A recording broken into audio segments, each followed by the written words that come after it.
Welcome back to ASBR Boxing's YouTube channel. Delighted to be joined by Niall, my fellow Irishman. Niall, thanks for joining me, mate. This is a big one. We're, of course, talking about the Boxing Day bonanza in Japan. NAOYA INOUE takes on MARLON TAPALES for all of the marbles at super bantamweight. Quite incredible considering this is only INOUE's second fight up at super bantam, having unified and been undisputed at bantamweight as well. Now, first and foremost, mate, are you happy that this fight's happening on Boxing Day? Are you excited? Does it make Christmas that little bit more special? Yeah, absolutely. I can't wait for this one. Big undisputed fight on Boxing Day. When you're chilling out, you're full of turkey and your Christmas dinner and you're relaxing and yeah, you've boxing to look forward to. So yeah, we've got the 23rd card, which is fantastic, and then 3 days later we have this. So yeah, I'm looking forward to a boxing feast over Christmas. Absolutely, mate. As you said there as well, he was lying on the sofa, out for the Mm. count from eating too many spuds, too much turkey, too many too many cocktail sausages or whatever it is.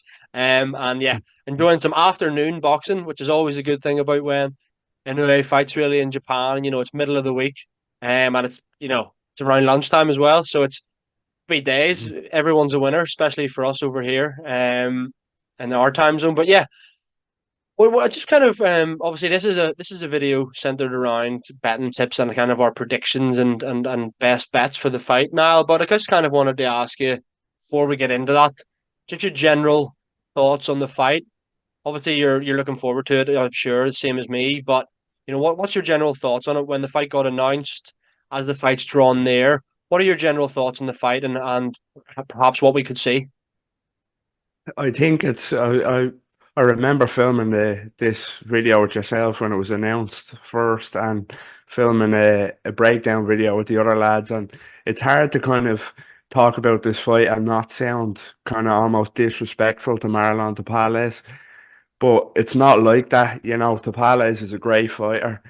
He's a brilliant fighter. He proved his worth against Akhmadaliev, when he took the IBF title, but we're talking about a once in a generation fighter here in Inoue. He's just the full package.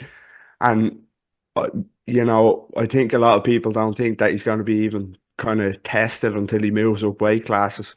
That's the type of scary fighter we're talking about here. So, in terms of an undisputed fight, I'm looking forward to it. It's always a great occasion, especially only a second fight at the weight. But in terms of the Palace putting up too much resistance, I can't, and kind of beating anyway, I can't see it.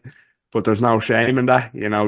As I say, once in a generation, such a well-rounded fighter. And yeah, I just think I can't see past him becoming undisputed again in this fight.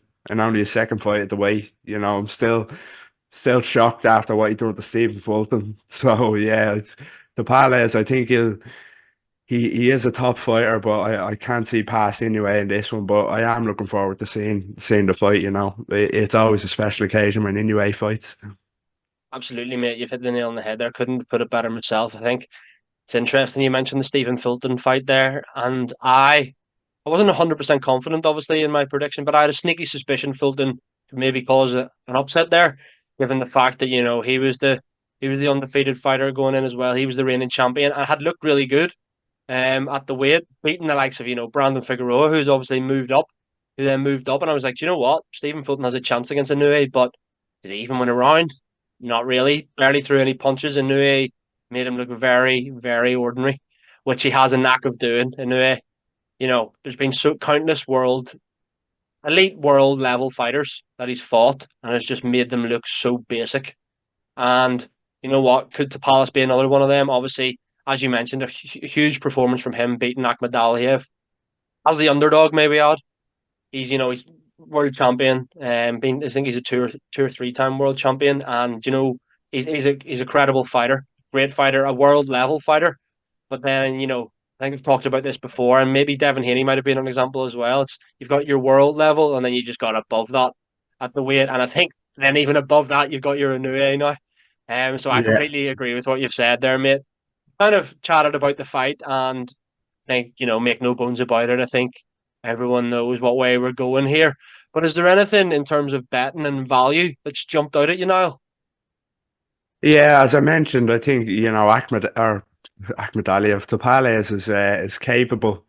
He's more than capable, world level fighter. That he showed it against Ahmed Aliyev, and as you mentioned, world champion at other weights as well. So yeah, I think he fought well last time out. He was beautiful counter punch and display. Setting the traps for Ahmed Aliyev. So I think if he adopts that approach, he's going to have success early on. Probably has relative success, but anyway, it's going to be the usual. I think once he starts touching you and landing that power, Tapales is not going to like what he feels coming back at him. So I think anyway, he is going to kind of read him after say 3 or 4 rounds. He's going to have him read and he's going to break him down and stop him. I think he's going to stop him between 7 and 9, and you can get that at 11-4.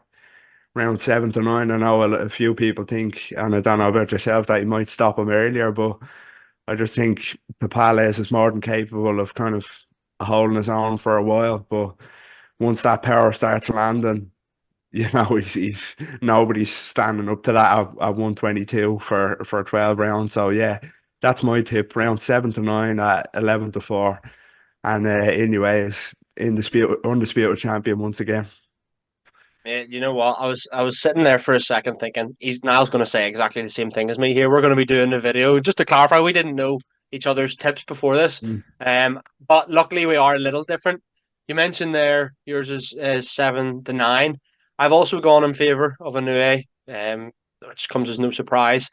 But just having looked at the Palace, yes, he has been beaten 3 times. Two of those are stoppages against fighters that you would say aren't as big a puncher as INOUE. Yes, it's obviously styles make fights and things like that. But I can see it being a little quicker than that for INOUE, to be honest with you. I completely agree with what you've said about, the 2, 3, maybe even 4 rounds of the whole downloading the data thing, and that everyone like everyone the good example of that was when Usyk fought Bellew, and Bellew picked up 2 or 3 early rounds.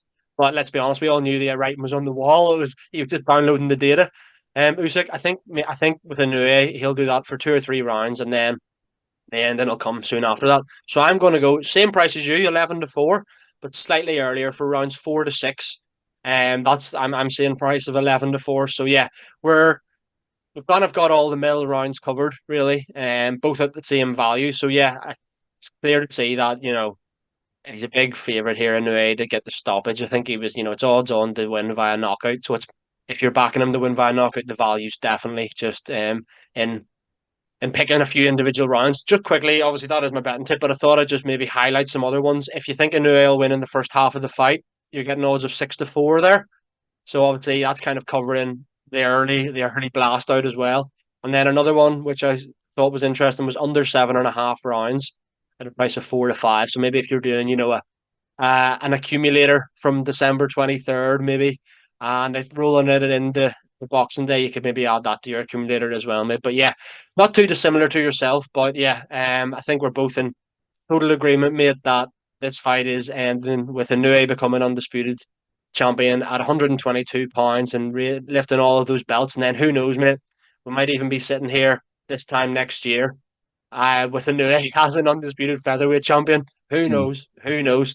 Guys, let us know your thoughts on how you think this fight plays out. Is there any betting tips or prices that kind of jump out at you? What do you think of Niall and I's tips? Do you agree with us? Do you think one of us will be gluten on the 27th? Who will it be? Let us know your thoughts. And as always, Niall, thanks very much for joining me, mate. Really enjoyed that. Have a good Christmas, and I'll speak to you again soon. Thank you for having me on. Take care.